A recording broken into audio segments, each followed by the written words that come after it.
Hello and welcome to the Shaky Cam podcast. This is the first episode. My name is Steve and I am joined by Joe. Hello. And Christopher. Hello.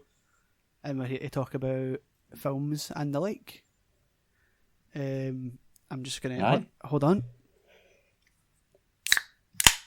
You cracked it. That's it. We're getting it done. Brilliant. Cracked it. It's sort of the first episode and sort of like the 40th, isn't it? Yeah, we used to do a podcast in our youth. I know. I feel really old when you say it like that, but it's true. I know. Back when we used to get... I used to do a movie podcast like not that long ago, and the folk look it up and it's like 6 years old. Yeah, it's a long time ago now. Aye. Folk actually listened to it. That was weird. I know. That one episode that get loads of likes and stuff on YouTube. But yes, we've decided to come back and do it again because what else is there really to do right now? I know. In the world? You literally can't go outside. We're not allowed. We're living the plot of a movie currently, so... Mm-hmm. Yeah. As a production nerd, I just wanted to give the disclaimer that we're obviously recording in super weird circumstances, so it's not going to be like a tip-top Hollywood audio production. I bought a mic, so... It is. Aye, like we're Skyping each other and then recording our own voices independently on other devices and stuff, and We didn't pick the best time to start doing this, but we're doing it anyway. No, we've been talking about it for like a year, so I guess it just... There's time now. We ran out of excuses because we can't escape each other. Exactly. We started at the top and now we've made our way here. That's it, aye. We've dropped and standing. Aye. Now this is where we're at. It's weird because I'm obviously hearing you guys through Facebook video chat, and I'm like, that sounds like ass. It's probably still good. It might still sound like ass. But I just wanted to get that out of the way. Like, there will be slight background noise and stuff, and toilets getting flushed and doors opening and stuff. For the foreseeable, depending on how many of these we do while we're in lockdown, it'll sound the same. And then eventually... We've got a pretty slick setup for recording once we're back to normal. On the budget we've got, I like to think, so it's going to look pretty good. They sound pretty good, sorry, once we can actually do it. Yeah. But at the moment it's sort of a bit higgledy-piggledy. This is what you're getting now. Aye. If you don't like it, then you can go elsewhere. I guess if folk like this, then it's a pretty good start, so... Go listen to Joe Rogan, because I'm not here and I don't want to hear it. Anyway, let's talk about films. Aye. There's not a structure to this episode, really, because we've just decided to do it. Aye. We're just kind of jumping in. But we're going to talk about some films that we've watched during lockdown and what we would recommend and what we maybe wouldn't recommend. What to avoid. Aye. Totally. But also, I mean, if you have like Netflix, there's a limited amount of things to watch, so maybe your expectations should lower so you can watch more things. I feel like that's what I've been doing. Just watching what's there, because that's all there is. Getting round to some things as well, like stuff that we maybe avoided, and now we've got far too much time, so I know. Aye. It's like that old Twilight Zone episode where the world ends and he's the only one left. And he goes to, it's like time enough at last, and he goes to the library, and then I don't know what happens, but he can't read the books. Aye. But or does he get blinded or something? Aye. Sun blinds him or something? Aye. Some shit. But let's just start with going round what we recommend. So, Joe, do you want to go first? Aye. Sure. I've just got a big old list of what I've watched and what I've thought of it. Mm-hmm. So do you want it bullet pointed, and then like as we go on we can get in depth on stuff? If you just say what we've watched, if you say what you've watched, then if we've watched it we can jump in and say. Right, cool. Okay, that's fine. I like this whole formless podcast type thing.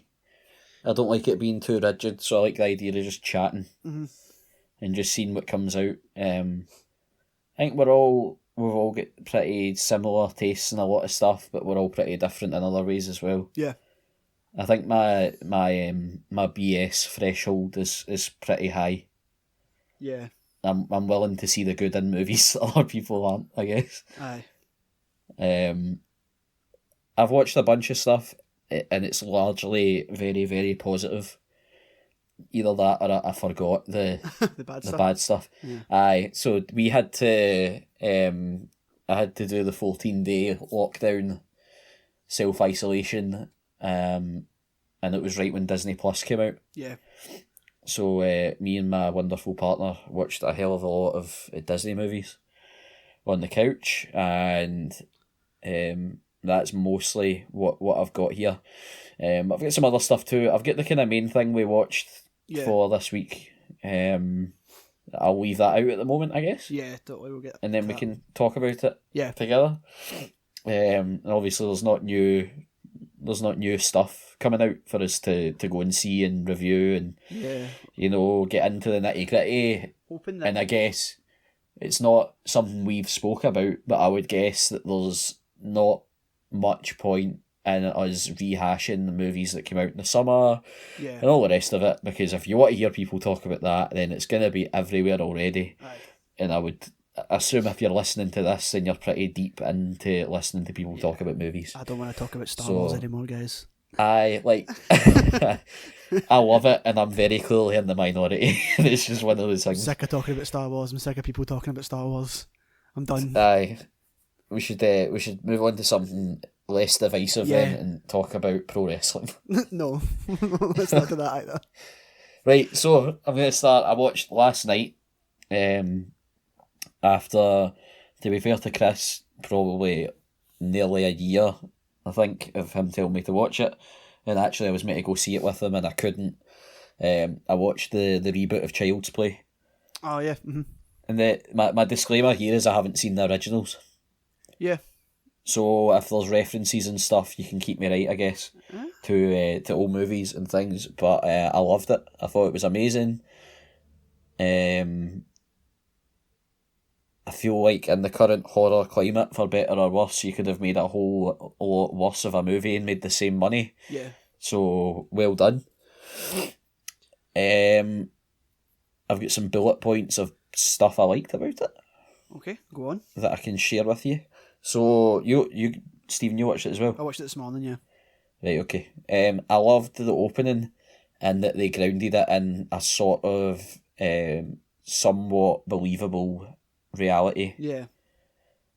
Despite the fact the movie's about a murdering robotic doll that controls stuff through like Wi-Fi. Yeah. They kind of made it make sense within that like world. Yeah. I guess, and I like that a lot, that it was sort of believable. All looked and sounded great and all the rest of it. It was great fun. Have I missed out on referential stuff in there? I don't think so, really. No. It's like there's like the settings are quite similar. It wasn't that long ago I watched the original Child's Play.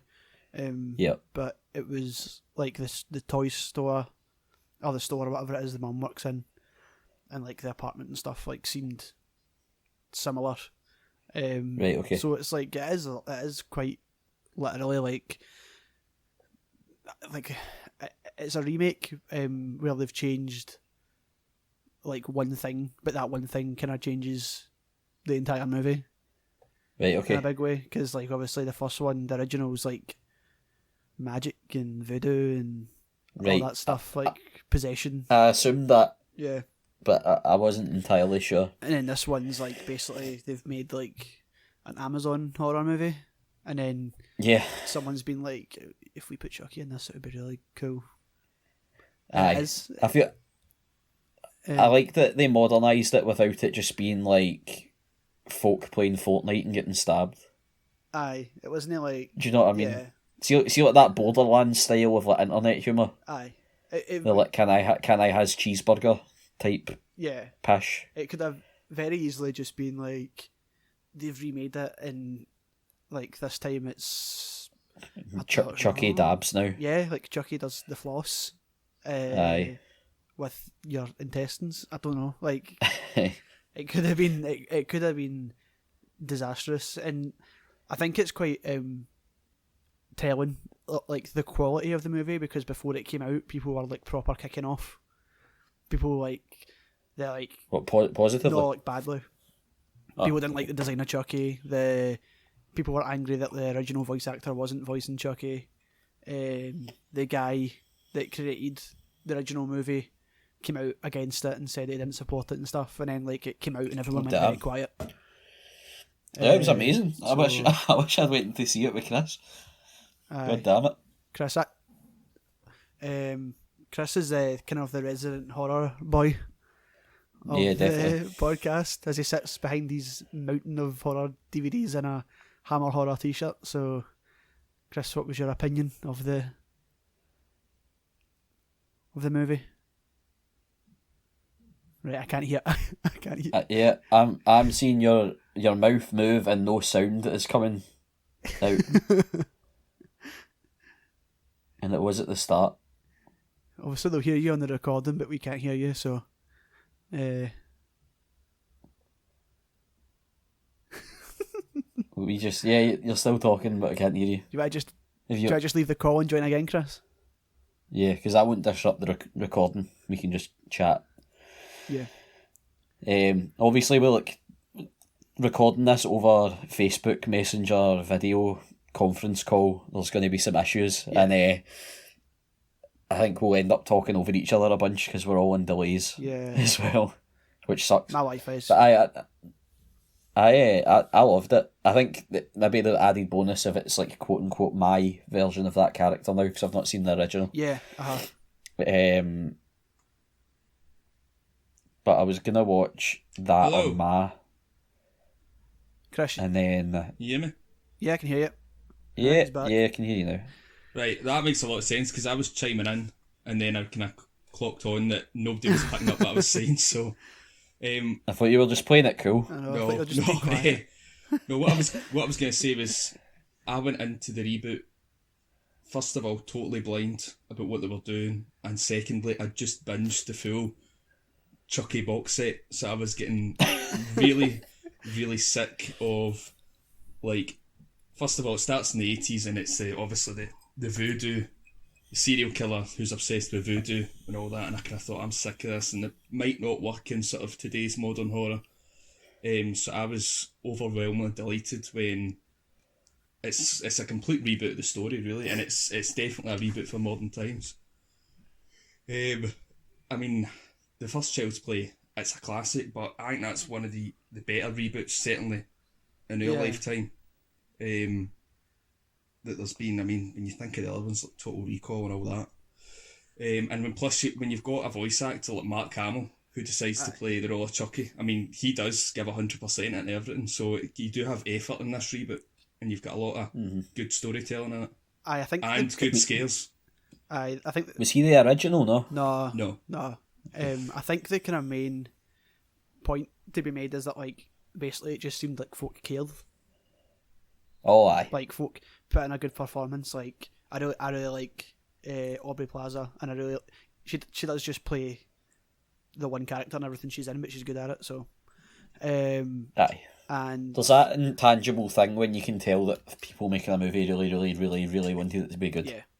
And I'm sure, like, I don't know anything about making movies, right? And it's the same when people crap on bad games.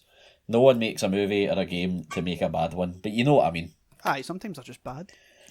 You know, that like proper passion, like sort of pet project type feeling that comes through. You can feel it. Like I was going to say when I was trying to chime in when the mic was off, Don Mancini, who is the creator, and I think he wrote every single one of the original Chuckies. Yeah. He only directed a few of them. Oh my God. Well, he got a TV series approved and I believe it still is in development. And then when that happened, they also decided to reboot the film, so that sort of disrupted his continuity because he was keeping it in the same sort of universe as the film. So, and at the same time, it was his baby. He wasn't wanting to touch it, but money talks and studio talks. So yeah, I understand that totally. Like, and I do know that like I'd heard that basically like the kind of two modern Chucky movies that he done were actually like pretty good. Oh no! I heard that one of them was Seed of Chucky, and no, I'm talking about Cult and Curse. The kind of two they came out in the last. I liked Cult of Chucky. That was definitely one of the better ones. I actually think Child's Play 3 was my favourite one. I've only seen the first one, I think, and I think I've seen Curse of Chucky as well. But although everyone knows the characters, some of the sequels are sort of like hidden gems within your 80s horror classics. There's some real sort of it's quite an original narrative to go by. Yeah. And they do really well by it. And like again, in the likes of, I think it's Curse of Chucky, they bring back the same actor who played the wee boy in the first 1 and 2 and stuff like that. So I mean, it's quite a tight gripped.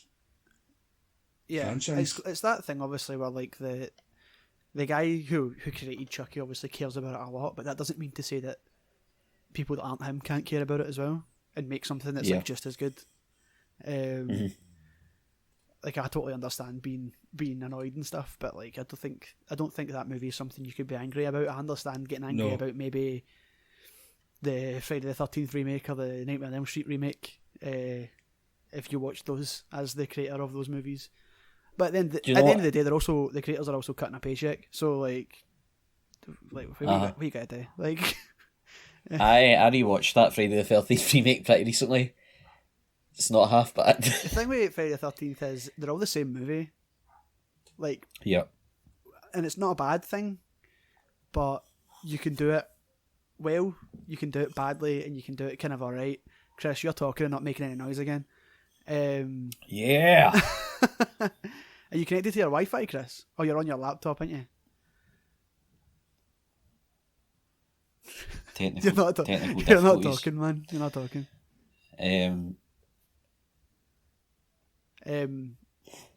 He's gone. Right. I need to be careful of not making this a podcast about Chucky. Yeah, totally. We'll wait till Chris comes back and we'll kind of finish up what we were saying about it. No bother. One of the things I wanted to mention was this thing I like that MGM are doing, where they brought back Orion Pictures, but basically basically like as a brand.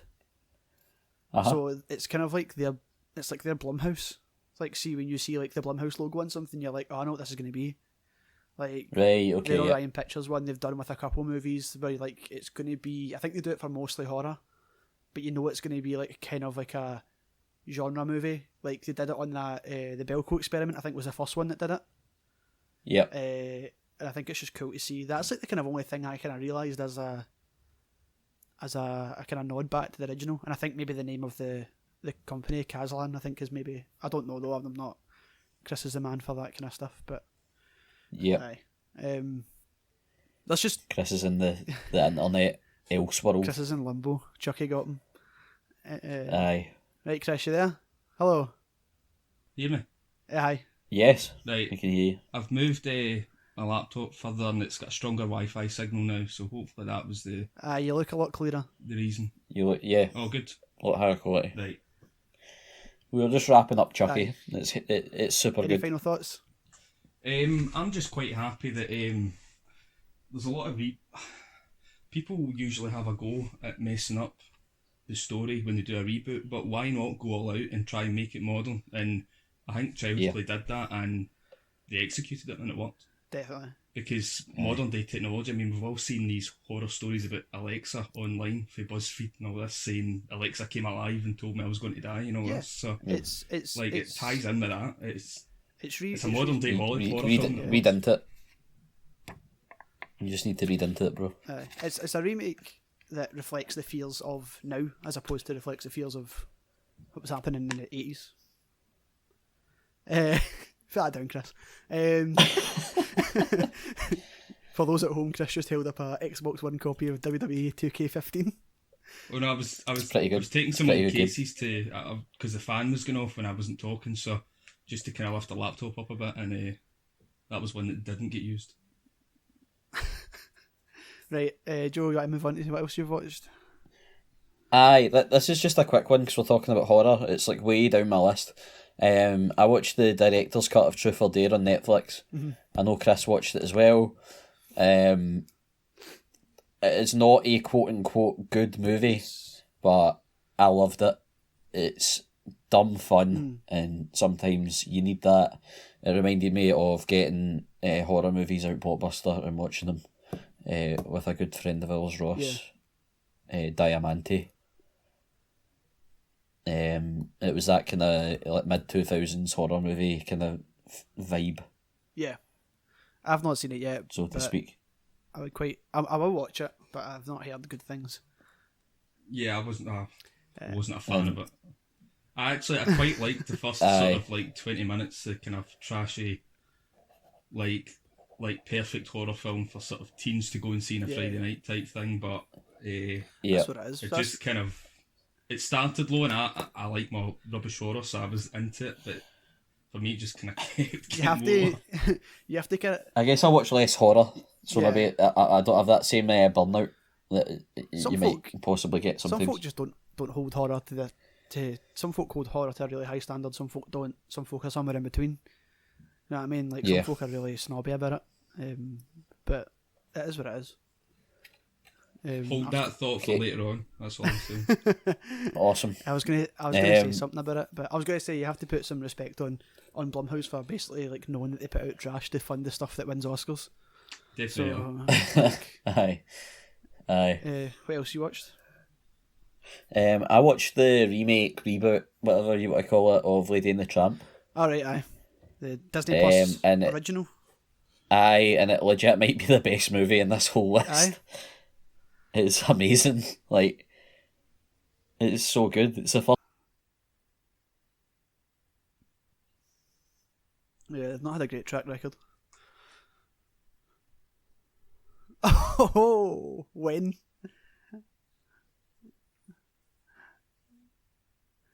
Good so.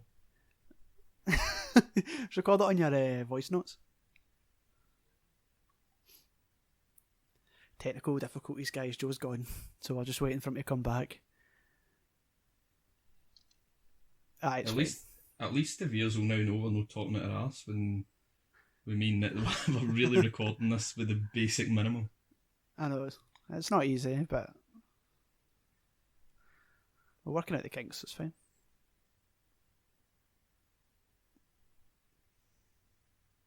We can just go from Joe talking about.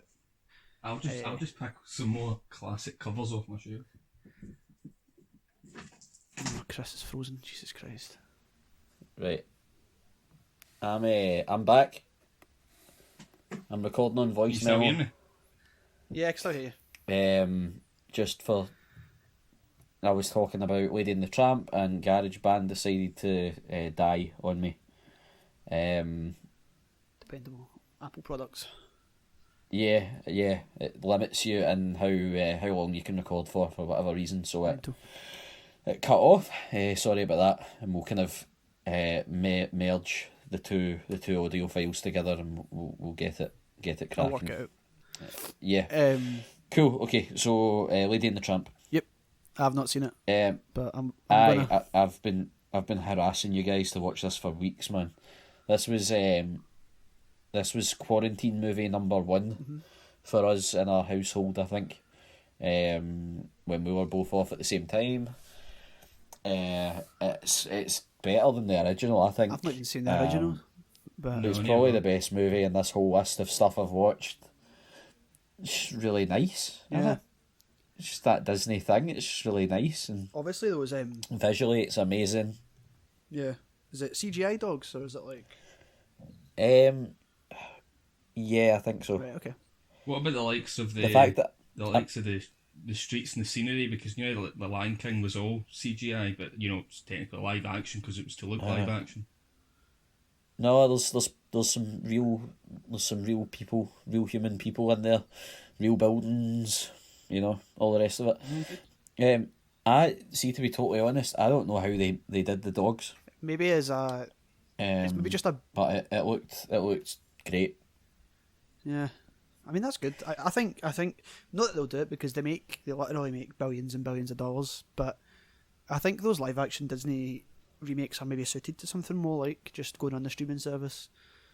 I think that the thing with Disney is they're too scared to take risks. So, like something like I really like the Jungle Book.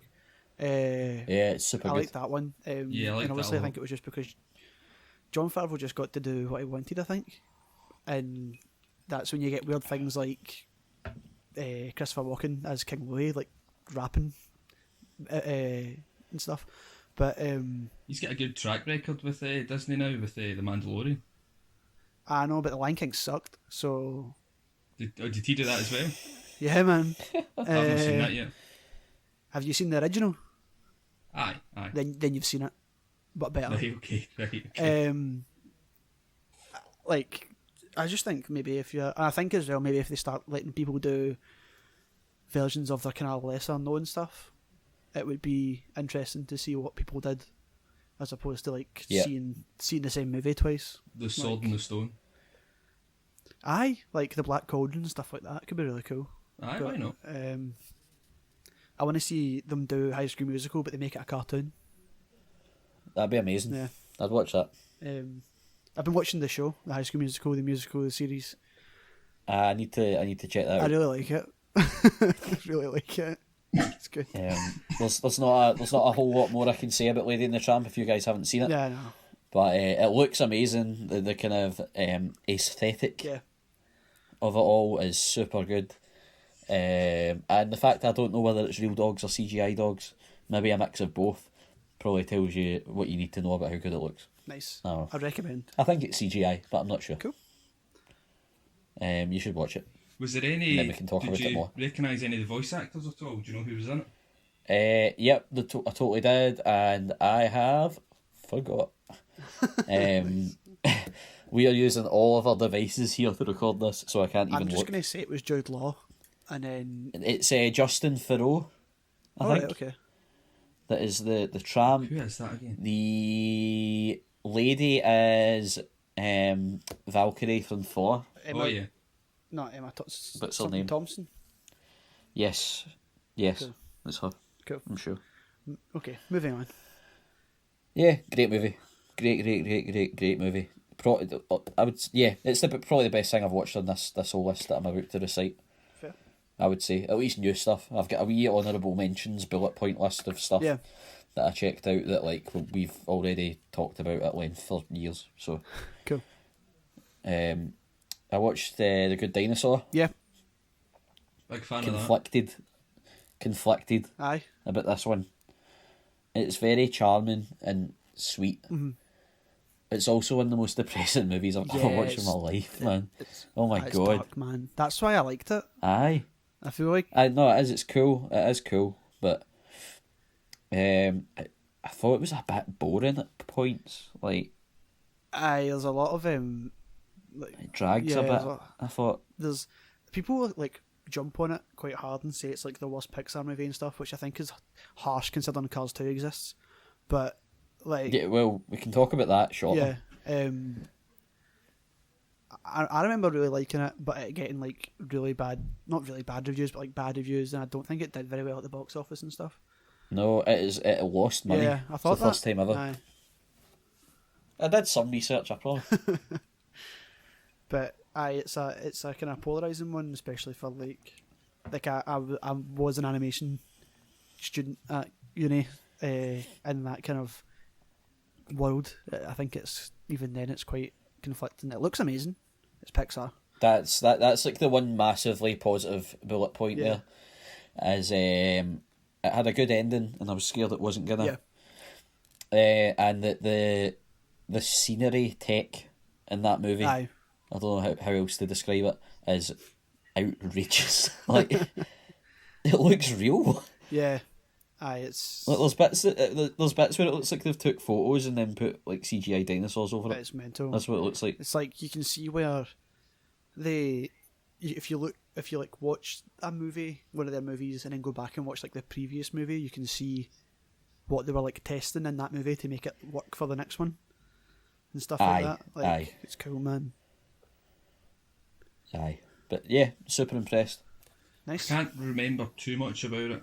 I think it was maybe like one of the BBC One Christmas Day films, but I do remember watching it, and I remember getting into it thinking a lot of people were putting it down quite hard, and I remember coming out of it thinking it was bold, but I was all for it. Aye. I really liked it from what I can remember. I think it's got the same curse as Marvel, where if you make like killer movies constantly and then one that isn't as good, then it sticks out. Yeah. Aye. You know and what I think it's disliked for other reasons. Like it sounds stupid, but it's disliked for better reasons than like what Cars 2 is. Like I think people dislike it because it tried something different and folk didn't like it. Aye. Which is like at least they tried. Like yeah. I've got I watched the entire Cars trilogy. Yeah. That's my next bullet point here.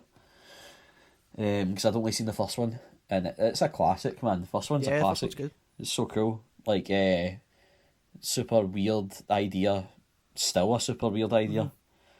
For a number of reasons. If you know what I'm saying. But it's a weird movie that's so well realised that it's like immediately part of like culture and stuff. And you see the merch now and you're like, oh, it's the cars that are alive and the windscreens are ice. But like, if you can actually look at it, it's so strange. Aye, it's like... it's great. Love it. What's the name of the sort of like goofy best pal that's in it? Meta. Aye. I've only seen the first one, but I remember watching it. I remember thinking it was quite... It's like a really cheery movie and it's really funny. I enjoyed Cars quite a lot. And I know that the kids that I know from their family and all that, that's almost their sort of go-to cartoon these days. A lot. I think kind of a lot of the like kids I know from like my family and stuff, like that movie is like their Toy Story. Like that movie came out when they were like really young, so like that's the movie they've grown up with. Yep. Second one is weird, man. Second one sucks, man. I didn't think it was terrible, but I watched it in 2 sittings. And what more do you need to know? I guess like it's just such a like left turn from like what the first one was. It's like they'd made a whole other movie and then scrapped it and pushed it into Cars. It probably was that, man. It probably was like a script for a totally different movie. It's weird, man. Like it just jumps all over the place. There's like 600 different stories going on at once. But you know, we are not the demographic for that. Nah, definitely not. But you know, it's fine. I wouldn't say it's terrible, but I'm never gonna watch it again. It's not terrible, but like I feel like that's in Pixar terms, that's like bad. Like that's like shocking. Like it should never get that bad. Even like yeah. 3, pretty good. Yeah, I really like 3. Yeah, thought 3 was like the Logan of Pixar movies. Like it's like it's cool. Like, it's different. It kind of goes a bit dark as well at times, like with the Lightning McQueen like basically nearly dying and stuff. It's pretty brutal. Yeah. But it's cool. At the end, I was pretty satisfied, and also never want to watch one of it again. Fair enough. Not in a bad way. No, they finished it. You know. Like, yeah, it worked. Oh. Now we need to watch Planes. No, you don't. Oh wow, I forgot about that. That's like and to close out. I was just saying the second one seems like it was basically written to so planes would exist. Like yeah, sort of. I wonder what's next then. Trains, boats. That's just Thomas the Tank Engine. bikes. We're just naming vehicles now. Please move on, Joe. Walking. It's just walking. It's just cupboards. It's just cupboards and they can't move. Segways, I'd an watch hour- that. And it's them in a room. It's like It's an Saw. hour and a half of folk trying to put together IKEA furniture, but the furniture's alive and it's just screaming. No, it should be Segways, and they're trying to escape getting enslaved by security guards at a mall. I'd get into that. Paul Blart's the bad guy. Right, wait, I'm going to talk about something else. I watched Coco. Oh, I love Coco. Yeah, I've not watched that. amazing. It's full of heart. It's stunning to watch. Super unique cultural stuff that I learned I didn't know, and it's really cool. Music's great. It left a real mark on me in a real big way, in a way that a lot of movies tend to not. Yeah. And I won't say why that is because Chris hasn't seen Yeah. it, but you Yeah, should it's watch amazing. Go watch it. it. It's super good. It's one of the Also, best Pixar if movies you're ever. if you watch Coco and you're in the mood for something similar, there's is it the Book of Life, Book of Love? Is that it's the like Del 3D Toro one? I know he what- I know produced what it, movie you mean, like 3D animated. but I forget the name of it. It's like same kind of vibe and it's amazing as well. So watch both together at the same time. Yeah, totally. Yep, one a headphone. Yeah, in it's each like ear. when you play Dark Side of the Moon with Wizard of Oz that syncs up. Yep. What else did you watch? So I've just got some quick hits on stuff here, sort of quite old stuff, but I finally watched I, Tonya. I've seen that movie like more times than it's a good movie, but just Yeah, I missed it in the cinema. I've missed it a whole bunch of times. Try to watch it. It kept evading me. I finally watched it. It's amazing. It reminded me a lot of Pain and Gain, yeah. and the weird, wacky tone and super serious actual events going on that you're somehow laughing at. Aye. And all the skating in that movie was actually done by people apparently, and it was really hard to find stunt doubles because only like 12 people on Earth can do what she That's can do. mental, isn't it? So, Wow. I've seen pretty that movie like 3 times in the cinema because I used to Oh, work really? in the cinema, and when there was nothing to do, Yeah. you just went and seen movies. So, and like that was the only thing that was out for like 2 weeks. So I've seen I, Tonya like 3 times. It's good. It's maybe not 3 times in the cinema good, but actually, it's good. And maybe the most I laughed in that whole movie was in the credits where they show you the real people. Aye. And the bodyguard guy's literally the I same know, guy. man, it's mental. It's insane. And like the quotes are exact in the movie. Aye, like the stuff they say Insane. and all that is. Aye, it's one of those things Aye. where it's like It's you literally couldn't write it, so they just took all the actual quotes Aye. and made it. It's like Tiger Yeah. King. Yeah. I can't wait for the movie if they do one. I watched Long Shot. That's that rom-com with yeah. Seth Rogen and Charlize Yeah, I've Theron. seen that. That was absolutely it's great. phenomenal. I watched Warrior, which is like the one good MMA movie. It's great. I'm a huge fight nerd, so some of it's a bit unrealistic, but you know, some of it. I watched Deliverers from Evil, one of my favourite horror movies ever. I haven't watched that in a couple of years. Yeah, I've only seen that the once, but I liked it. It's so good. What I about watched that Bill and Ted 1. Just quickly while you said Deliver Us From Sorry? Evil, we were talking about this in our own private chat.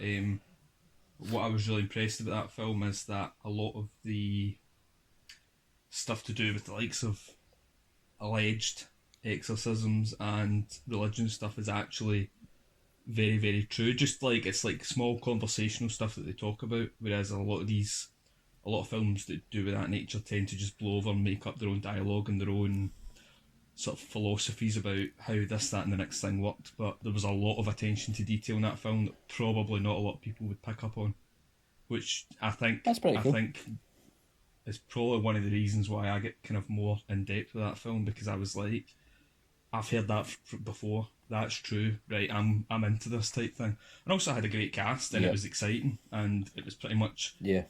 also a detective movie as well. Aye, that's a super weird movie, but it just hits Yeah. on everything. It's really Because scary. It looks they great. promoted it as a horror movie, but it's almost the way in like the first Saw, whereas the first Saw is a dark thriller.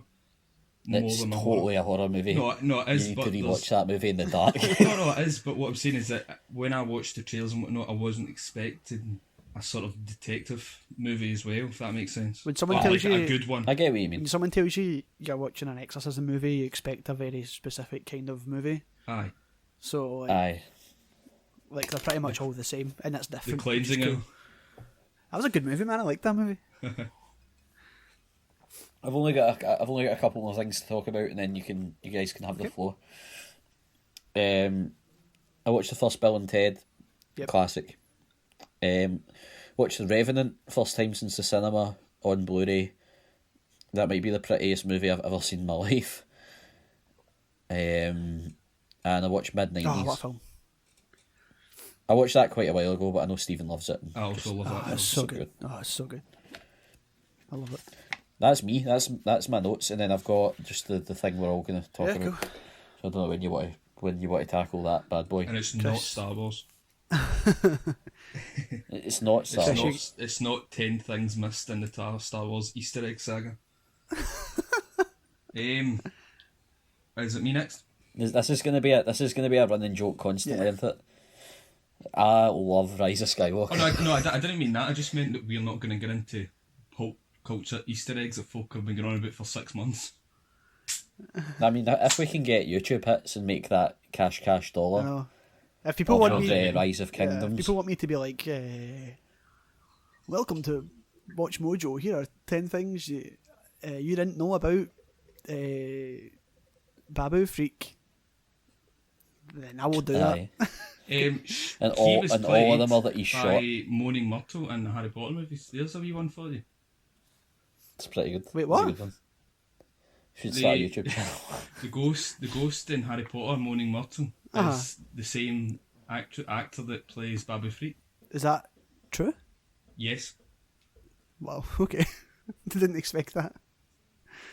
Right, well, anyway. Any recommends, Chris, for movies?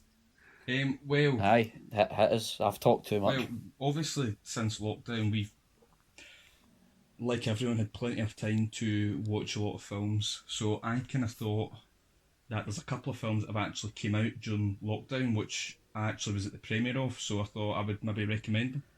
Okay. Awesome.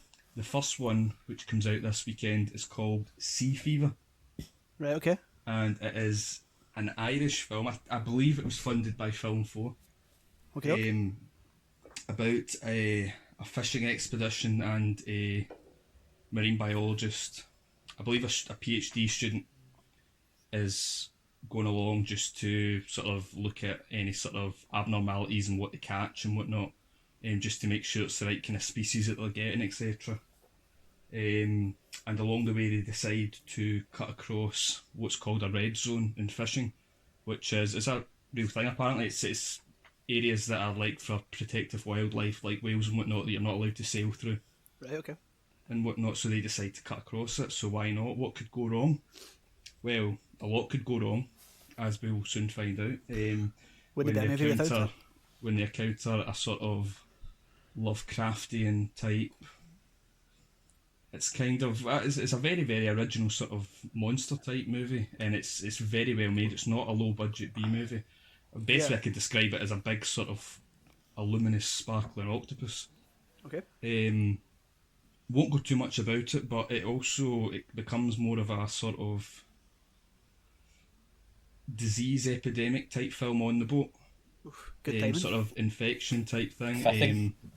Yep. Very sort of subtle. Sort of it's very sort of what's the right word? Surprising because Understated. they sort of open with this sort of showing you this monster and you're thinking, right, let's go, and it turns into a very different movie. In fact, I was actually thinking a lot, Joe, of when I watched it, like Sunshine, whereas you're expecting one thing and then the last third of the movie is something totally different. Still stays in horror, but it's a film that I would highly recommend. It's a bit of a slow burner, but it's definitely one if you're interested in likes of special effects and obviously your horror. That sounds good, man. Where can we watch that? It'll come out the digital release this Friday, which will be the 23rd. Just the standard Yep, places. everywhere. It's on Amazon. I've noticed that it's coming out on Amazon this week. So Did you say I it was saw found? that and I thought, Cool. Did you say it was found footage? no, it's very well made. No, I don't think I've got any found footage for you. The only one I've watched recently is Willow Creek, and I'm not going to talk about that. Oh, mate, it's so bad. God damn. It's so bad. We literally got a podcast name for found footage horror movies, and there's none in We'll the get show. there. I was thinking about that today. Actually, I was thinking, what have I watched recently? Willow Creek. I watched that definitely found not footage. talking about I watched the found footage movie. that. Right, the next one I was going to talk about was a film that's just come out called VFW, which was absolutely brilliant. It's more of a classic sort of 80s exploitation horror, so it's just basically guns and violence over your ghosts and ghouls and all that kind of stuff. Gory AF. Hey, okay. It's Yep. very, very. I mean, when I was watching it, I was thinking a lot of Escape from New York type thing. You know, the bad guys are sort of punk rockers with spiky leather jackets on. Type thing. Yeah. And it's about. Do you know what a VFW is? Nah. Well, 2 seconds, guys. I'll keep talking. I'll be back in a sec. No problem. It's basically a thing in America where stands for Veterans of Foreign War, and it's basically their sort of clubhouses. So there was a Q&A with the director, and he was actually saying I'd never heard of these, and then when I heard about them, I seen them in every second street in America type thing. So it's one of these sort of hiding in plain sight type places. Like a like a kind of bar. Like a bowling club. The thing I thought about when I seen it was almost like snooker clubs, which we get a lot in the UK. They're placed in plain sight. I think anyone can kind of walk into them, but you need to have been a veteran of foreign war to, have a membership type thing. And that's the impression I get. So it's set sort of in the future, not too far, like maybe kind of 20 years or so, where a lot of cops have abandoned places with too much drugs and gangs, etc. And it's got all your classic old actors in it, like Stephen Lang, Fred Williamson, that kind of classic early 80s type gang. And basically someone who's in trouble with this drug gang comes into the bar, running away from these bad punk rocker gangs, and they feel it's their duty and their responsibility as veterans to defend her, and it just turns out to a proper practical effect gore fest basically of fighting. That sounds fun. When I watched this at the premiere, I was at a film festival myself, and I seen the director standing himself, so I was like, do you know what, I'm going to go ask him a few questions. And he was basically like, it was shot over 19 days, should have been 21, but Stephen Lang got called away to do reshoots for Avatar 2. Oh my god, we can confirm that movie's actually... Yeah, there you go. They're actually filming Avatar 2. It was 19 days of drinking whiskey and doing practical effects, and that's pretty much the perfect way to describe that movie. Sounds it's drinking whiskey and the practical effects going off. It's absolutely brilliant. It's non-stop fun. It's just a fun film. That sounds great. Brilliant. I'm going to apologise because I'm going to pour a drink here and it's like right next to my microphone. Yeah, so that's another one. If you're bored, you've watched everything you want to watch on Netflix, and you feel like renting or purchasing a wee film on the old rentals, then that's one for you. This week we should have had Saint Maud come out in the cinemas, but that's not happening. That's A24's newest horror film, innit? Fortunate enough to see that a couple of months back. You're super high in this, you've spoken about this a lot. Yeah, I was going to start this off by saying it's probably, if you are not a fan, and there's a lot of people that aren't a fan of what the A24 have released in the UK, such as Hereditary and Midsummer, this is definitely not going to change your mind. Yeah, it's it's the horror film for the film fan. Yeah. It's I mean, there's no sort of big climax in this film. It's a sort of slow progression of. I mean, I've seen a lot of people say they thought it was sort of like delving too much into belief and almost cult-like religion, but it, again, there was the director there, the Q&A, and it's all about sort of mental health. It's a film sort of bringing to life mental health and what it can do to people when they've got no one else and they need something. And it's a very terrifying film without any jump scares or anything like that. There's a really interesting scene, and it's not a spoiler, sorry. Where she believes she's speaking to God, and God is speaking back, and it was in a different language. And at first I thought that's maybe Latin, obviously to do with religion and whatnot. Latin's the kind of the language that Christianity was originally written in, etc. But as I started listening, I thought I know very, very few phrases in Latin, and that doesn't sound right. And the director said in the Q&A, she said that's actually native Welsh because it's a Welsh character. So it's a sort of Easter egg into them saying that this is all in her head and she's speaking to herself in her head. That's so cool. It's a very, very brilliant film, and it's a shame that it's not coming out. I'm glad it got delayed rather than straight to right. So VOD. It's still to come out. Yeah, I know in America they delayed it to September, so I'm assuming it's the same here. Cool. I mean that means we can go see it when it's out. But it's definitely one of the ones like Midsummer and Hereditary where you'll get a different experience watching it in the film, because it's one of these ones where, you know, the sort of, I know we're all into this, a sort of post-production of sound and whatnot is a driving force in the film, and without that, you know, the film's cool. It's totally different. So yeah, I was definitely Hereditary scared the bejesus out of me. Definitely keep that one on your watch list. It's a shame that it's not coming out this week, because I honestly think it would have kicked off big time. Has the guy made anything else that we can, or the director? No, but funny enough, her name's Rose Glass, and she was on. What's the guy's name that directed Parasite? Is it Bong Joon-woo? Even if I knew it, I'd probably pronounce it wrong. So. Aye, right. I'm not. Well, when he won that Oscar, he did his top 20 directors to watch for the next couple of years type thing, and she was on that list. So. All right, cool. And I can see why after seeing that. It was a very, very good film, and it's a shame. And you know, it's just about a carer that's by herself basically, and has sort of used religion as sort of almost a sort of mental health release. And cool. It's a horror film, so you can guess what happens next. Yeah, sounds super relevant and stuff. So. Oh, definitely. So during lockdown, we've all been hitting the streaming services. We've just been watching whatever was on our list that we never get round to. Contagion is a good one for the old pandemic quarantine. See a lot of folk talking about this. Watch this. Have you seen it? No, I've not seen it. I've not, no. I think when this came out, it was probably told as a sort of, this is a realistic version of what would happen in a pandemic, and now that we're living in a pandemic, we can now relate to it. It probably roughly is, but you know, the likes of, you know, it's a film, so they exaggerate the realistic death toll and stuff like that. Yeah. I think there's 1 month, it's like 3 months into when Patient Zero got the virus, there was 24 million deaths, and although what we're living in is terrifying and shocking, it's still not quite at 24 million as well. So, but it's good. It's quite interesting to hear them sort of referencing the likes of that film early on. They introduced social distancing, and then restaurants closed, and then it was a lockdown and stuff like that. Yeah. So it was quite interesting to see similarities to what we are currently going through. Scary that exists as a movie, and yet it's been so shockingly handled by the entire world. It's the references as well, like the term social distancing. I mean, probably none of us had even heard of that term before this happened, and that's what they're using. Nah. But what can kind of Contagion's got to sort of drive the film is there's a sort of sub story of Jude Law.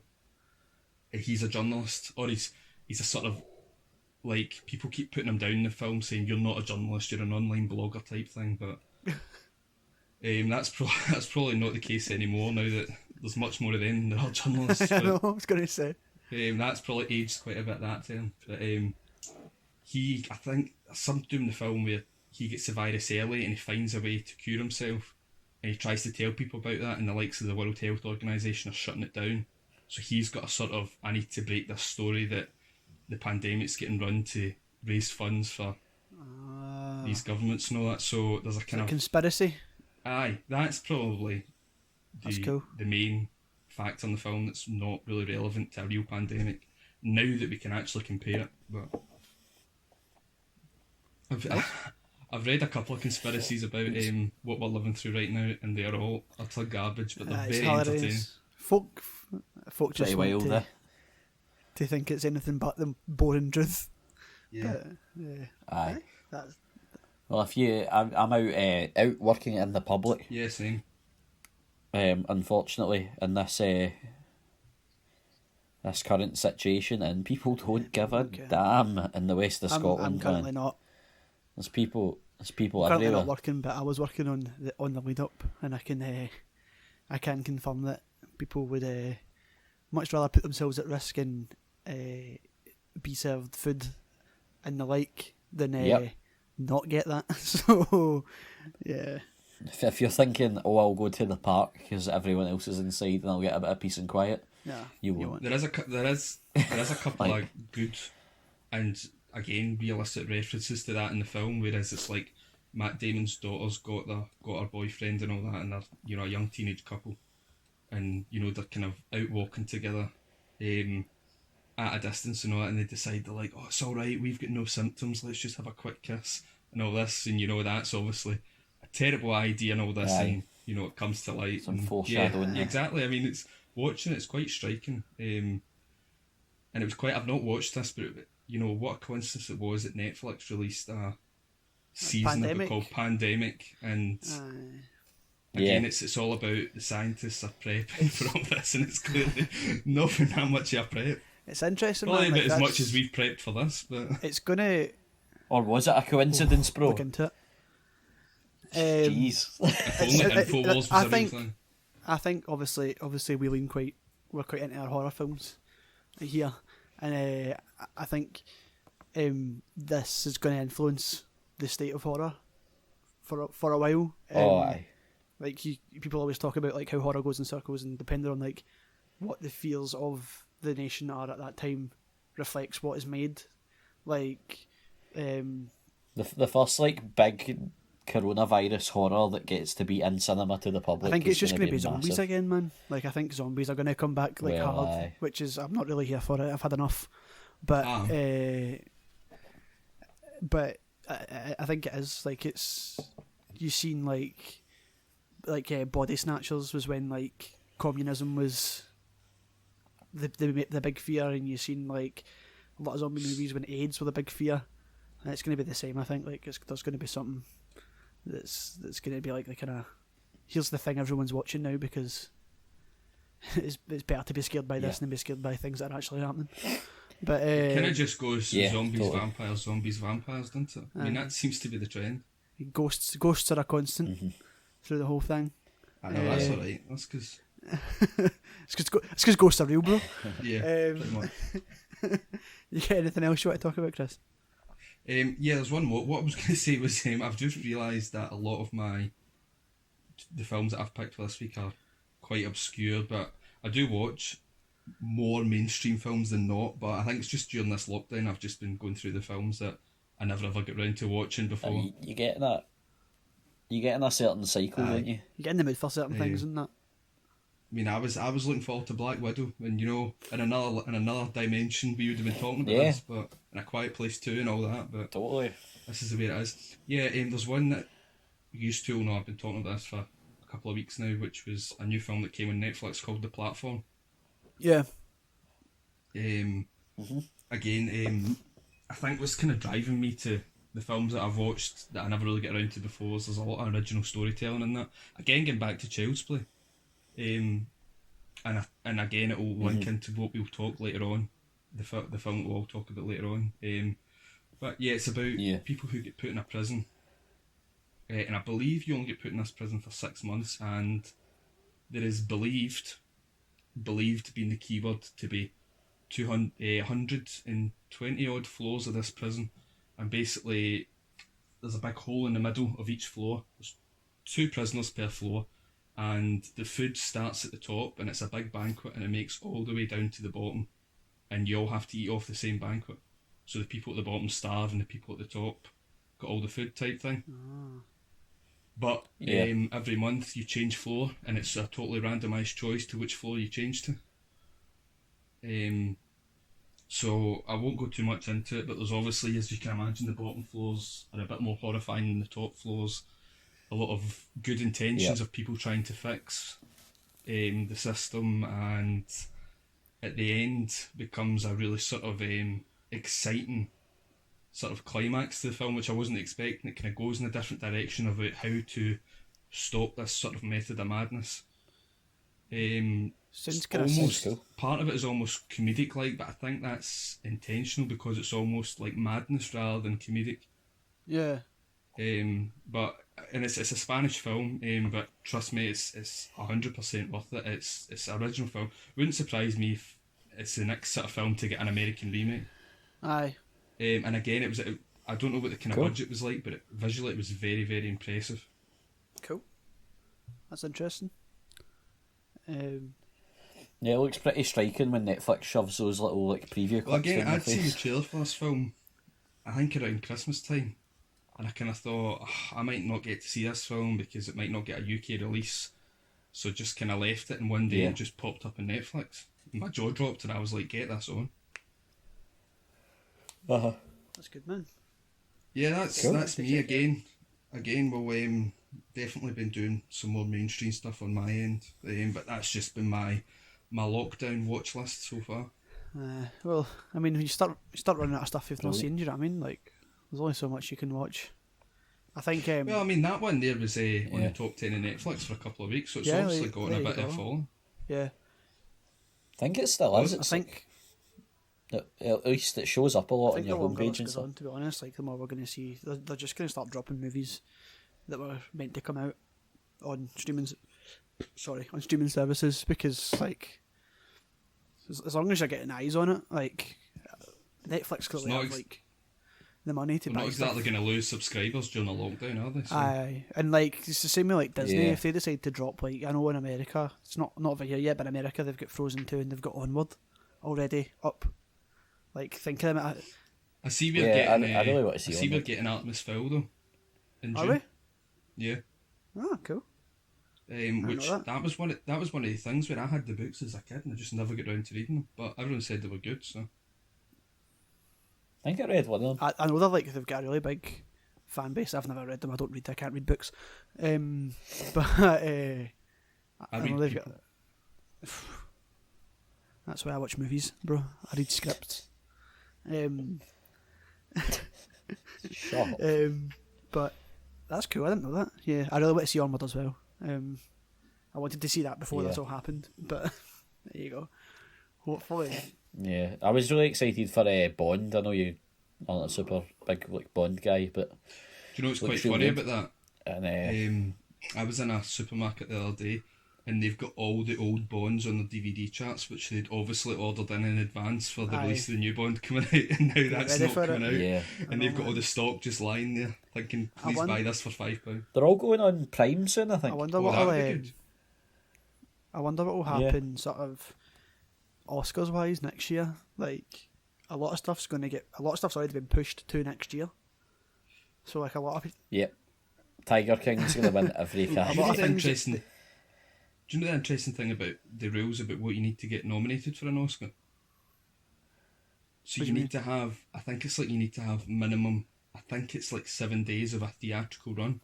yeah, So if all this stuff's Yeah. going straight to streaming or straight to online VOD, what happens now? they might just have to put in exceptions and stuff because there's only going to be so much. Yeah, and Like that's the taking- only reason. That's the only reason The Irishman got 7 days in the theatres is Aye. because they wanted it to go up for Oscars. The thing is though, is like a lot of the stuff that wins Oscars, they don't get wide releases anyway. So not over No. here, like not where we Yep. stay. So, I mean, it just sees no. We're doing this group call on our phones. I'm at about half battery now. I don't know what I'm at. But... Oh no, Just for I'm a quite bit I'm of alright reference just for Oh you. yeah, I'm at 40%. Oh, right. Aye. But we've been going for I a know. hot minute. We're going That's for true. over an hour. So Right, I guess I'll talk about what I've been watching. So I think the first thing I kind of watched that I really liked was a Netflix original movie called Extraordinary. It's a sort Right, of okay. it's not a horror comedy. It's a comedy that kind of revolves around ghosts and stuff. So it's an Irish movie, and it's like a full Irish cast who I don't know, apart from if you've ever watched Derry Girls, the sort of head nun is in it for like 5 seconds. Right, okay. She's the only person. I don't think I've heard of this now. But Will Forte is in it, who is amazing in everything that he's in because it's Will Forte. But so it's a girl is like a medium, I guess. She can like see ghosts and talk to ghosts and stuff. But she stopped practicing because her and her dad used to be like exorcists, and then her dad died because of something she done. And then this stuff happens, and Will Forte plays this like washed up musician who's trying to like make a deal with the devil so that he can become famous again. And it's like she has to like help stop him basically. But it's like, do you know that kind of like New Zealand sense of humour? It's like very much that. It's like kind of super awkward, and like the comedy kind of comes from the more like the way people say things and stuff rather than like the actual dialogue that's being used and stuff. Yeah, like they're not performing a bit. They're just kind of they're just sort of performing. Yeah, they're having like conversations, but like because a lot of time because of how real it is, that's why it's funny. It's such a ridiculous idea, but it's as if like they know it's ridiculous and are dealing with it how just normal Irish people would deal with it, and that's why it's funny. That's cool. I like that sort of thing. It reminded me a lot of like What We Do in the Shadows and that kind of vibe of movie. Oh right, Yep. yeah. I don't want to say too much about it. Like you can't really because it's a comedy movie, but it's really funny. And if that's your kind of thing, that kind of Taika Waititi sense of humour, then like you should definitely check it out. It's really good. As we get as we do more of this, we'll get better at watching the same stuff, so we can deep dive on things. The second thing I watched that I can sort of recommend is, I mean, not recommend, everyone's seen this movie, but I watched Quarantine just because of the current world situation. Right. I mean, I've not seen that. Wreck's a better movie. Obviously, it's pretty much the exact We could same talk movie. about that because I've obviously watched Drake not that long ago, just before quarantine. I don't want to get into talking about the difference between that movie. There's not a lot. I've seen both. The language and that's it. So yeah, Wreck's better. Watch Wreck. But yeah, that was fun just because of the whole vibe of the world currently. I've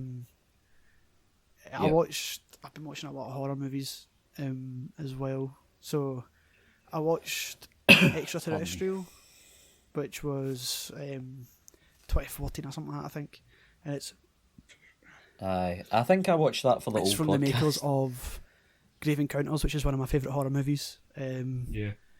Unfortunately, this movie I didn't. It was okay, but it wasn't Grave Encounters levels of excellence. Super weird, like Friday the 13th, but with aliens kind of vibe, which was cool. And then I watched a movie on Amazon Prime called Hangman, which was not live action, found footage. But it was, do you know how like usually a found footage movie is like, oh, weird things are happening, so we've put cameras up in our house. This is a family going on holiday and a guy breaks into the house and sets cameras up and is filming them.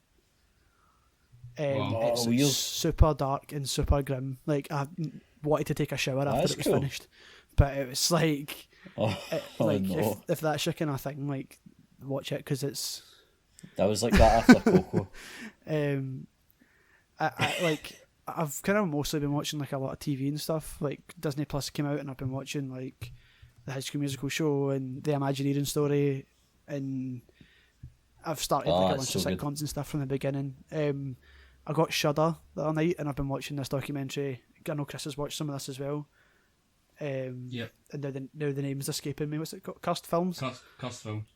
And it's a documentary about all these horror movies that have like stories that are like we were on set and weird things were happening, like famous ones that you've probably heard of, like Poltergeist and The Omen and stuff, and it's sort of half like explaining them away and half like kind of exploring where they came from and like why this happens to horror movies and stuff.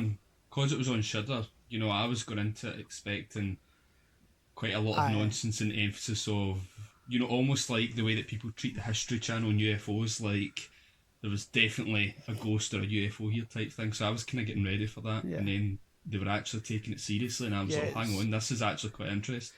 It's very much not that. It's like basically them going to like the producers and stuff and being like, did this happen? And most of the time them being like, nah. So like, not in a way that makes it boring or anything like that. Like it's still super interesting. There's also like, I mean, they bring up a lot of facts in that, you know, but they're talking about the first film's The Exorcist, and they actually start talking about the director of that, you know, was quite a, I don't know if violent's the right word, a psycho, you know, especially the way he was treating the young actress who played Reagan at the time. It was like Kubrick-esque the way he was treating folk. So it brings to light a lot of sort of interesting and eye-opening stories. I've still to finish that. There's 5 episodes, I've watched 2, but I would recommend it based on what I've watched. Nothing else I've watched is really jumping out at me, to be totally honest. I watched Bad Boys for the first time. I'd never seen that. Yeah, it was good. I like that. Cheesy, super Michael Bay, what you would expect. But yeah. It's just a lot of like time killing now, man. That's like I've been watching like a lot of stuff I've already watched, like sitcoms and stuff, just to fill up the noise in my room while I'm sitting doing other stuff. I've been this is a conversation for a different day and a different podcast altogether, but I've watched a whole lot of late 90s pro wrestling while in quarantine. I've watched a lot of WCW and it's been amazing. It's just like it's hard, like, you know, like when you're maybe when if watching movies is something you do quite a lot, most of the time it'll be like you'll come home from work and then you'll maybe like get snacks and you'll watch a movie and that's like what you do that night, or you'll go to the cinema and you'll watch a movie and that's what you do that night. But it's hard to just kind of like get up and be like, I'm gonna watch, like if I'm at this point during if I pick a day, I'm probably gonna watch like 5 movies in a row, then like not watch movies for the rest of the week and then forget everything about the movies I've watched. Because it's a super weird lifestyle just now. But yeah, obviously like I'll probably make a more conscious effort to watch more and take notes and stuff the more we do this. But I would like to add in. Sorry. No, you go. No, I would like to add in because you quickly skipped over Extraterrestrial. Who was from the cast, the crew that made Grave Encounters. Yeah, they've got a film on Netflix that he's directed, called "What Keeps You Alive." Have you ever seen that? No, but you said it was good, right? No. Yeah, it's about a couple who go to a cabin in the lake type thing, but don't worry, it's not your classic log cabin. It's something totally different. And her and her partner are just out there. I think they're either recently engaged or recently married. It's something like that. And it turns out that not only is the other woman abusive, but she's wanting to kill her partner. But it's right, I mean, I won't say too much about it. But I mean, what would happen if your partner stabbed you, and then to cover it up, your neighbours invited you to dinner and she forced you to go? I mean, it's proper insanity, but it's done brilliantly, and I'm a big fan of that director. I think his name's Colin something. It begins with a C, and it's a film that doesn't involve any sort of supernatural entities or anything like that, and it is shit scary. I just remembered 2 movies. Cool. From those 2 conversations we just had. One of them was from WWE Studios. And it's called the main. Main event. Go on. Is that any good? It's not bad. Like it was way better. It's way better than I thought it was going to be. Great.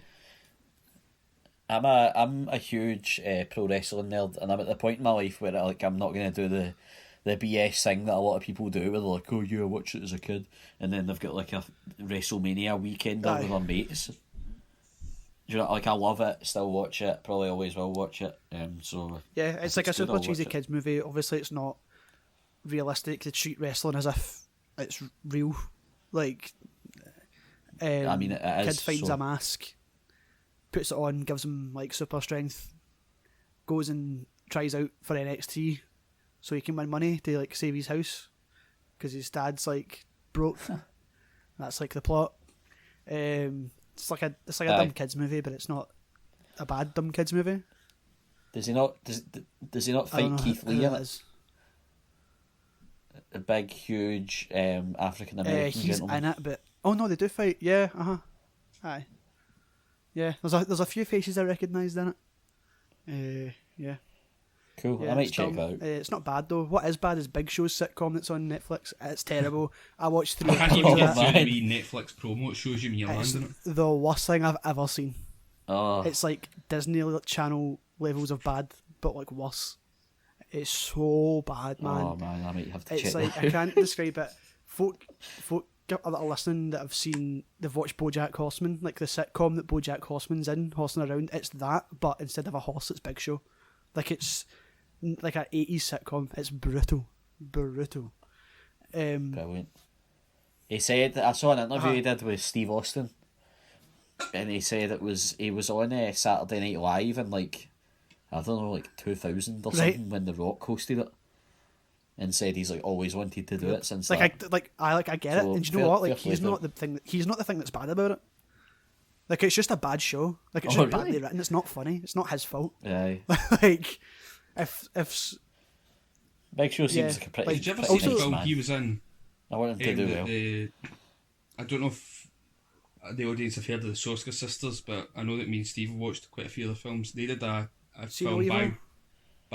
no, they done a film by WWE Studios again called Vendetta. It was it starred the Big Show.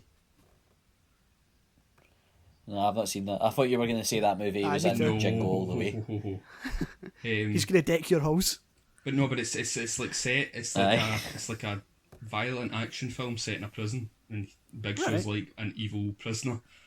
And I think the I remember that. protagonist is that.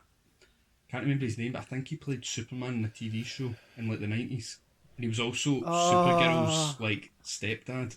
Do you know what I'm talking? Yeah. I know who you're talking. I don't know his name, but he was in the. Is it the? He's in a It's lot like- of low budget action films. The show from the was 90s. the show was like the Adventures of. Oh no, it was called Clark and Lois. Aye, like, yeah. Aye, like, that's the one he was in. Yeah. So it stars him in the Big Show, and I've not seen it. It only premiered in the UK a couple of weeks ago on the Horror Channel, but it's it got kind of good reviews as far as Horror Channel action films get. I bet Cool. you that. Are we gonna? Let's just say I bet you that Oops, sorry. that weird Sorry. like Clark Kent Lois Lane drama sitcom is super weird. If you go back and watch it now, I might do that.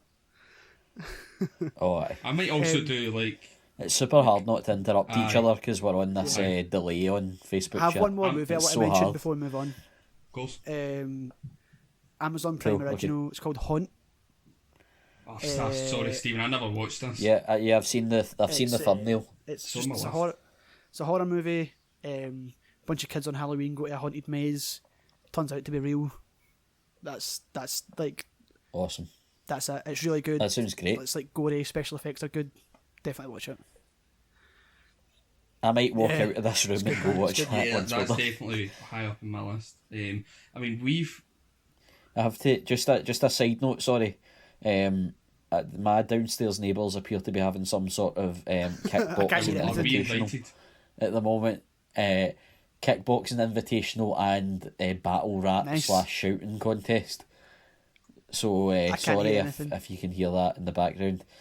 We are just before we move on. This is my kind of nerdy side coming out. When we are recording in the future, once we can actually see each other again, we're gonna have headset mics, so it'll all be hands free. We'll all have independent levels. We'll be able to hear each other. We'll be able to hear the mix. All the rest of it, like it'll be super good, super easy. We are certainly excited for it. So Yeah. Yeah, we'll all be set up. We can have laptops in front of I'm us, so- whatever. Like doing research, coming up I'm with so stuff. excited like, to it'll have be my good. hands free so that I can physically fight Chris when he starts talking about Star Wars. I can physically put my arms up and defend. No, what I was just going to add in there when you were talking about home was that. I thought you were going to say Star Wars. No. When the kind of one of the reasons that we want to do this podcast is because we've sat on couches together and scrolled through random, whether it's my weird selection of DVDs to a streaming service, and we've found some absolute gems. I mean, the one that comes to mind straight away is the random night we found Hell House. Oh. And then straight after that, Oh, man. we watched the second one, and Amazing. then we were waiting on the edge of our seats for the third one to come out, which I think was like 2 months after. So it's kind of stuff like that. I Yeah, think we were should super talk about lucky, that. man. Like, We should talk about that franchise series. or stuff We should like that. do one, yeah. Aye. I'd do a Hill House podcast. No, if you're wondering what's the reason behind this podcast, it's stuff like that. It's stuff that you find when you're not expecting to find it, and you become not obsessed, but just sort of amazed that you found sort of some sort of hidden gem, as well as your big stuff, your cinemas and that as well. Aye. Well, we're having these conversations anyway. We're interested by the production. Yeah, We all come from a means lot are of we. different backgrounds, so Yeah, like by no means are we Yep. experts in the field or anything. Like I No. We are perhaps looking at stuff through a shaky cam. I did film at college and I wanted to do animation, and Chris and Joe both did sound production, so there's a degree of knowledge about certain specific things, but we're not exactly scholars we just like movies. Aye. Aye. And look, whether people are listening or not, we're going to be having exactly. these conversations anyway. So, Speaking might of as well put liking it to movies, how about we talk about the movie that we all watched to discuss for this podcast? a Yeah. I've brand kind of new made a release. vent. Yeah, I've got 34% Let's battery, get cracking then. so I've got enough. Look, we've got so much stuff plugged in here. I can't No, I charge can't- stuff I while we're can't recording char- or anything. Like, just a pure I got you nightmare. Like, because Apple hate us. aye, we can look at all sorts of stuff in the future. Like, we can look at Yeah, filming it definitely. I want to do some video all content. sorts of I'd love stuff, to personally. but, I'd love to go to Chris's house and go through his DVD collection with him. Yep. Yeah, we can do all of that at the moment. Unopened. We can do all that eventually. Sorry, but at the moment it's That could be a segment. sort of out Just of our call it control. Like, I've not seen you guys in person long. in I know, it's 6 gross. weeks probably. There's a segment for you. And look, we're all doing pretty good, Yeah. compared to a lot of people. So There's a segment for you unopened when we go through my shelves and find an unopened DVD and watch it. Definitely. do you know I've spent years taking the piss out of you for that, and do you know I'd never opened my I've not Revenant watched Blu-ray it. until last week, and I bought it. I bought it the day it came out. Like the one I just had in my hand here. So that was like This years and years ago. Frankenstein Blu-ray that I bought for my brother's birthday has never been opened. I've got a feel like that, man. I think that's just wanted- probably a good thing. Aye, I think you're right. Would that be the rule? Like the first unopened one you get to, you have to Yeah. watch it. Yeah, I might I feel just like- obviously Close your off eyes the and let your podcast- hand along No, the top off and put the, your off the fuel cellophane. podcast, I'll video call you and we'll find one and then we'll meet to review it. That's probably a solid 40. Aye. And it'll just keep going because you obviously just Aye. going to keep buying more. Aye. What do you think I'm doing after this? Aye. And the thing now as well is like with the climate. Is that the right word? I don't think it is. The state of the internet and stuff like that now is such that we sort of can only really watch stuff that's Yeah. available on streaming or for purchase or whatever. And we're doing this, we're all happily employed and doing okay, but it's not like we're able to just go out and buy every new release and go see every new release and be dropping crazy money. Like I wanted to drop the £200 for the Blu-ray Star Wars Skywalker Saga set, and I decided Yeah. I'm no. fortunate enough to be surrounded by friends and loved ones who work in cinemas, so I get to see a lot of movies that. Yeah. Yeah, We're all but- super fortunate in that but front. it's also not practical to go see every movie released when it's not your job. So Aye. It's not like we're going to be doing these crazy podcasts where it's like, there was 8 movies out this week and we've seen them all. we're not 18 anymore. But we will try for our beloved Aye. listeners. Oh, totally. Like stuff like this definitely motivates you to. It's a lot easier to in the go see world where more. like a lot of things just come out on streaming. Like we can just watch. Yeah. Like this movie that we're going to talk about now. That came out Yes. straight to streaming, and it was Code 8. Yeah. I'd never heard of this, so props again to Chris. I give Chris a lot of compliments. I wouldn't have watched this. I'm probably about a season behind just now, but there was a solid 2 years where I was catching up and binging on the DC CW network universe. Is that the right term for it? DC TVU. I don't even know, but like, yeah, I something know like that. And I was always really impressed by Stephen Amell because he did his own stunts and stuff like that, and I liked the Green Arrow character, and he's very versatile. He's done a bit of wrestling and stuff like that, so I was just always a wee bit interested in him. Yeah. That guy's a savage, man. Like, see on the wrestling front, and I swear it will probably get mentioned every podcast, but this is not going to descend into a wrestling podcast. Don't worry. But he's done some stuff like some real crazy bumps, I think as you would call it, that people don't really do. Like, you get your celebrity matches, like where, I don't know, like Snooki appeared at WrestleMania one year and she like did a headlock and did this and did that. Like, fair play to them. It's hard as anything. You wouldn't catch me doing it.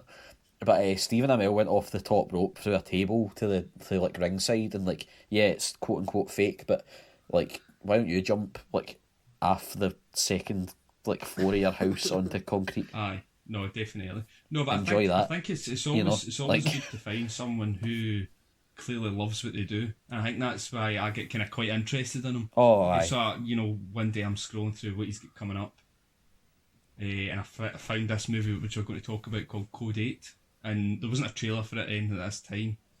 But I noticed he was doing it with his brother, who, I don't know if you've watched the sort of Arrow Flash universe, but his brother had a very small part in that when he was the first part. He was the first character in half of Firestorm. So I knew who they were. Again, didn't know anything about what they were making. I just found the title and found that they were producers on it, so I don't know how far their producing went on it. I don't know if it was to get it out there or if they were part of the founding project, but then a couple of days ago it popped up on Netflix. Aye, there's not a whole lot out there in this. I did a bit of digging as well. There was a short film. Yeah. I don't know if they made it or if they really liked it or what happened, but there was a short film and then they kickstarted it or GoFundMe, etc., etc. They kind of crowdfunded it. Asking for, I think, like 300,000 or something. I don't know, maybe even less than that, but it was like a small number. They got like I know that they were in the short film and they and I know the that they were in the short film Kickstarter. and produced it, but again, I don't know if they were part of the original, like if they helped create the project or they just got interested in it at a stage. You would have to assume that probably they have quite a big hand in it. They've certainly got an influence, so... Yeah, if they're agreeing to be in that when they're both established actors, I would think probably it was just something they wanted to do. Which is cool. Yeah. Should we talk a bit about the plot and then go into our feelings about it? Yeah, sure. Yeah. I've got some bullet points here. And are we going to go full spoiler in this one? Aye, so, you should go watch it. I'm bad for... I'm that guy where you recommend something to me 100 times and I don't watch it, and then like 5 years later I watch it and I'm like, oh my god, I can't believe I didn't. I totally would not have watched this if it wasn't for the podcast, so I guess I'm a dick. But the start of this movie is just a start from The Incredibles, and I mean that in a really good way. Within 30 seconds of this movie, you know exactly what the state of the world is. You know it's kind of play on superpowers. You know the tone. It's almost like a quick montage. Everything you would need to know to set up the characters. Of like, right, this is what we're in. Like, it's great, man. And I really like that. Set up the world, and then like if you didn't catch that, then like that's you. Like, I thought it was the equivalent of a Star Wars scroll. It was like, here's exactly what's happening here. Super easy to follow without really being super on the nose, all the rest of it. And it's like superheroes are kind of frowned, not superheroes, there's not really superheroes in it, but people with powers are frowned upon. You need a permit to use them. There's civil unrest. All the rest of it. And again, I thought it was really kind of like Child's Play. It's not a realistic subject. People don't have superpowers, unless you read YouTube or whatever and they tell you 5G's making people fly. But it's very, very grounded in reality, despite the outlandishness of the setting. That's the first impression I got from it, and I know this is such a silly thing to say, but it's a more realistic sort of superpower movie than your standard totally. film would produce. Yeah, it's. I mean, essentially, it's not a superhero movie. It's a crime movie about people it's a crime movie. Have superpowers. It's kind of like there's sort of elements of a bit of everything in it, but like it reminded me of we've talked about this, but it's like essentially it's a Neil Blomkamp movie, like that's what it is. Like it's got that look. It's got like the police robots are a bit like Chappie. They look exactly like Chappie, like the Guardian robots. Look exactly like Chappie. It's got that like it's the whole movie's like a metaphor for like it's like immigrants and stuff. Like you've got like the characters waiting outside to get picked up to go to jobs and stuff like that. Like it's that. Yeah, I get that impression too. It's like a metaphor for like illegal immigrants and stuff. It's all about like the guy is doing this work. Robbie Amell's character is doing this work to pay for his mum's medical bills because she's sick because she has superhero cancer, and It wasn't even that though. It's not like she's got some outlandish disease. It's like, pardon me. Oh my god, I peaked my mic so hard there. I'm so sorry. Throat's killing me here. I'm not used to this. It's been a while. She's got a tumour, like a regular, like not regular, but you know what I mean, like a real tumour that humans get, and it's affecting the sci-fi side of the story. Like I think it's pressure on her brain that's making her out of control of her powers. So love it. Or something like that. It's obviously it's quite. Cool. It's quite.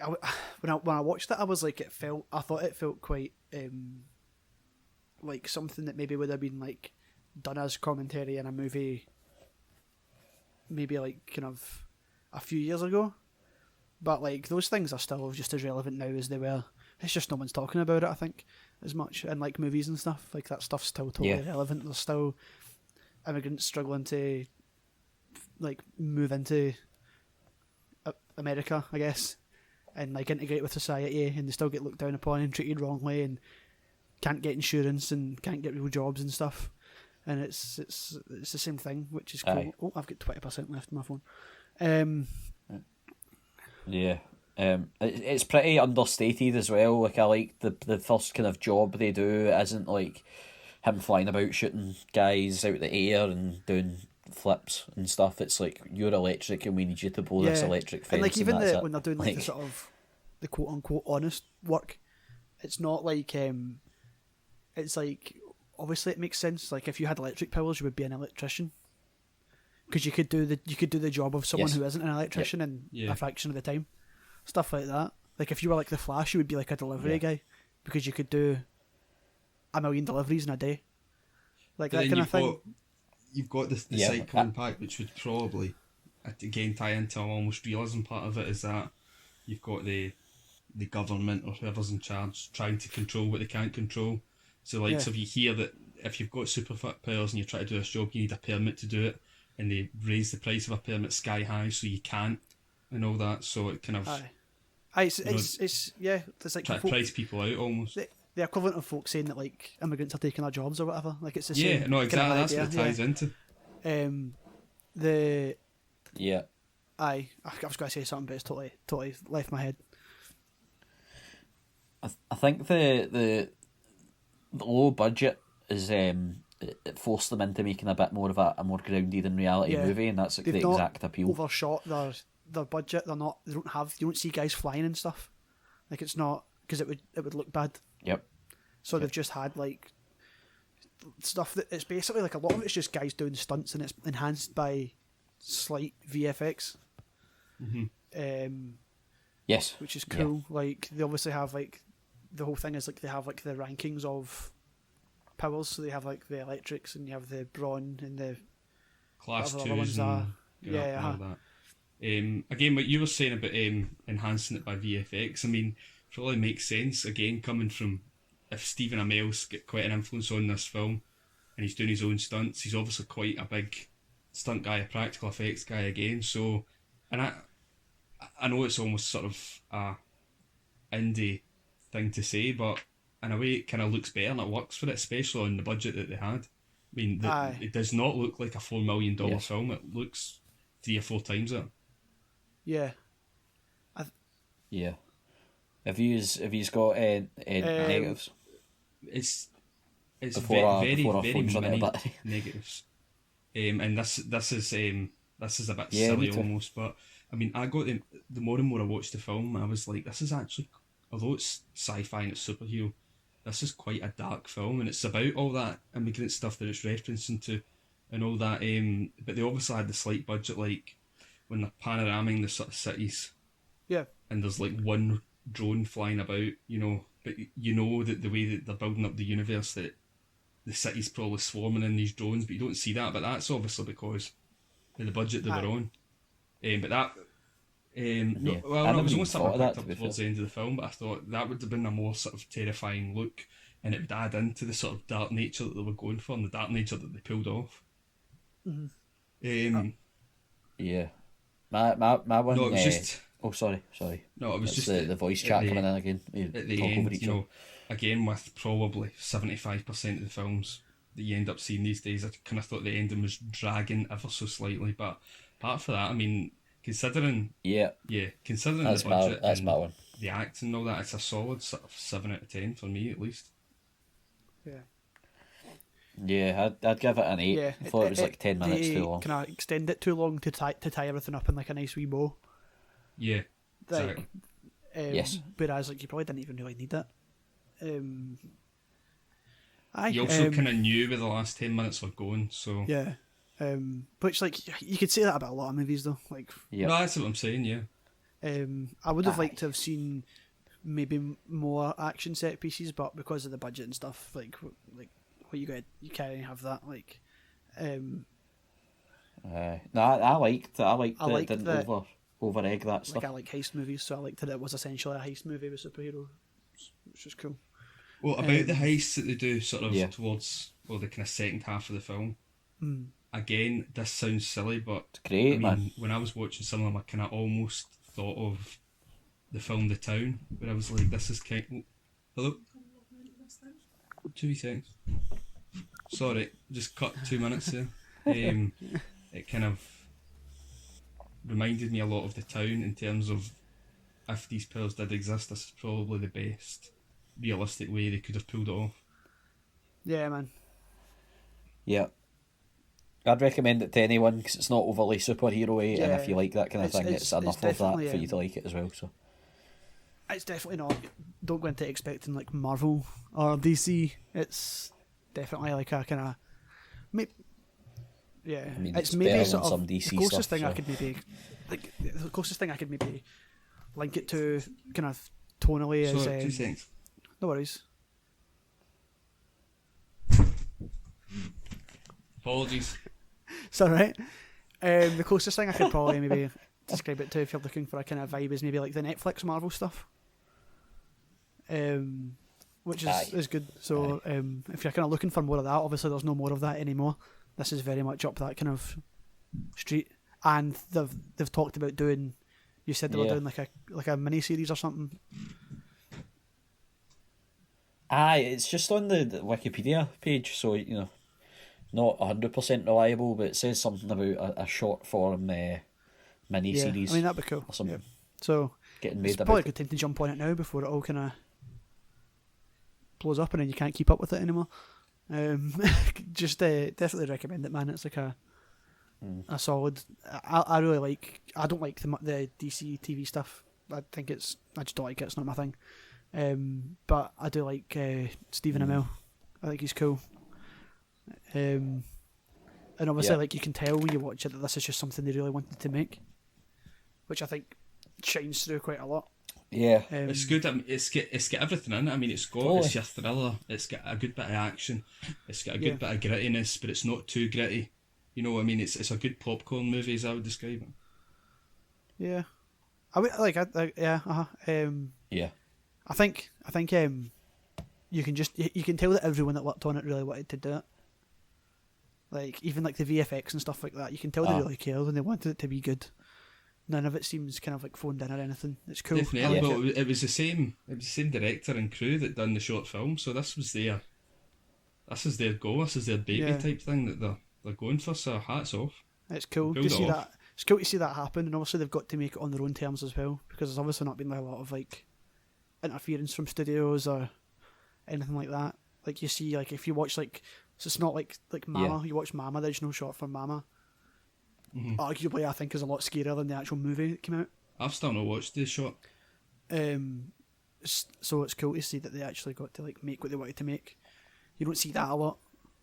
So definitely go check it out. Yep. Yeah. Yeah, let's do it. Will we wrap this up before the power goes off? Chris gets grounded. Before the family quiz starts. Right, yeah, thank you for listening if you listened this far in. I'm sure we'll back to talk like more with less hiccups and probably better quality.